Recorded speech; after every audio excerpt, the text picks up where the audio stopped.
Some of you are more fixated on policing, regulating, and stipulating what constitutes as an appropriate reaction to Black South African women being oppressed in this country, more than you're fixated on not being part of the problem. This is exactly why we will never have a female president in South Africa.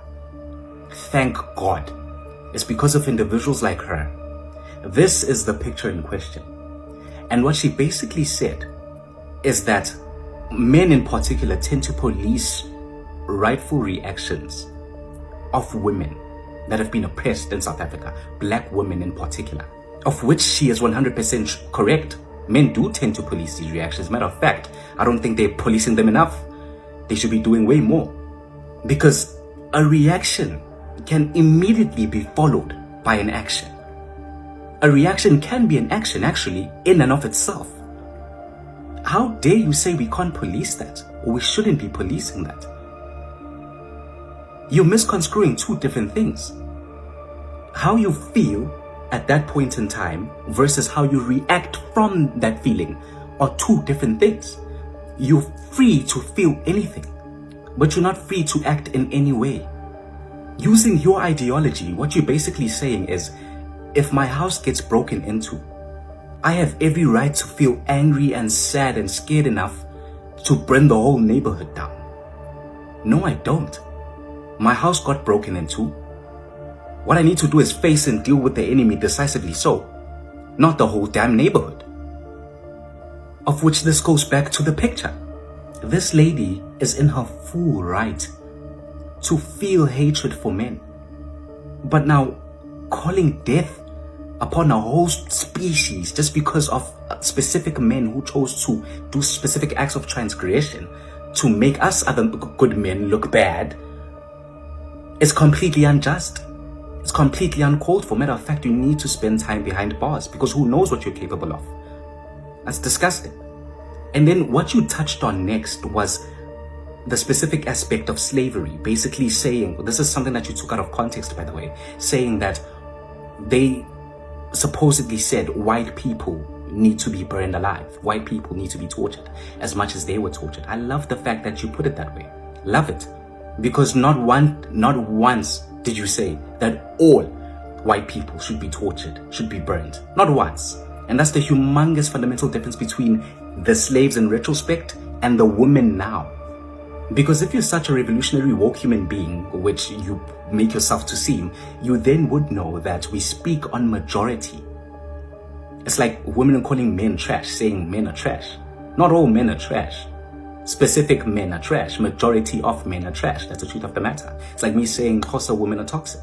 Not all of them, but a specific majority, an average, is toxic. Them calling for white men to die is not them saying all white men should die. No. It's them saying those perpetrators, those evil human beings, those specific individuals who committed these heinous acts, as if there's no sense of anarchy, should feel what they felt. That's what was being said. The difference here is that she's calling for all men to die. Another thing is that you keep exaggerating the point that Black women are being oppressed in this country. I'm interested in knowing how. In fact, why does this have to be racialized? How did we get there? Because any issue that a Black woman can potentially go through, another woman of any other race can too. If we're talking in terms of GBV, what a Black woman goes through, men go through at an alarmingly higher rate. But those are stats that you'll never see, and those are stats that they will never show. You are quite aware of this. Why do you have to exclude yourself from this situation? It's not about you. It's about us. It's about everybody. You have victimized yourself to the point where you believe your delusion. You're a professional victim. That's exactly what you are. It's a medical condition that can't be solved. It can't be. This is the problem that we have in South Africa. Men are inclusive to the T, while women tend to exclude. At no point did you even, or rather was it justifiable or valid for you to racialize this? At no point at all. This is a we problem. We have a common thief, we have a common perpetrator, and we should work together towards solving that. Have you ever seen two teams get inside a match, start a match rather, and they seem to have problems within themselves, and then they start to score against themselves? That never happens. You fix those specific problems, you align, and then you go ahead and face the enemy again. But we're so focused on division to the point where we end up fighting with ourselves, with each other.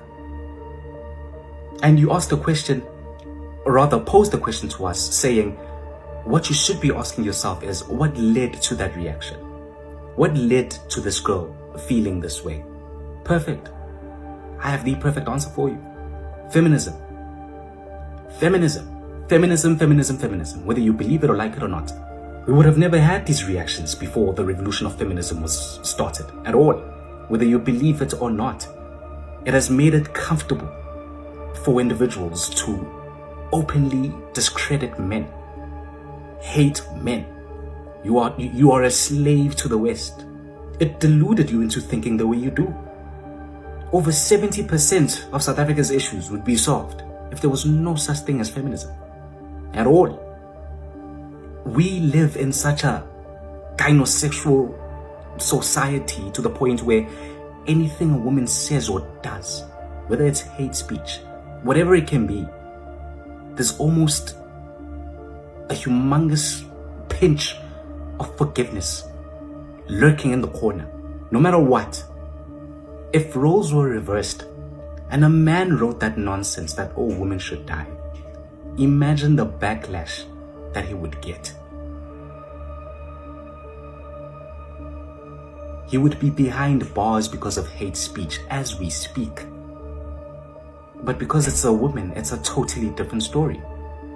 It deluded you to the point where this feminism sickness, I'll even call it a disorder, started to infiltrate in your views and opinions when it comes to real life situations. Look at the backlash that these feminists are getting when they decide to speak about relevant situations, about current affairs. Look at Noluthando. Look at her. Look at Rainkun. Look at the backlash that she got when she made a comment about GBV. Look at Utembeka currently.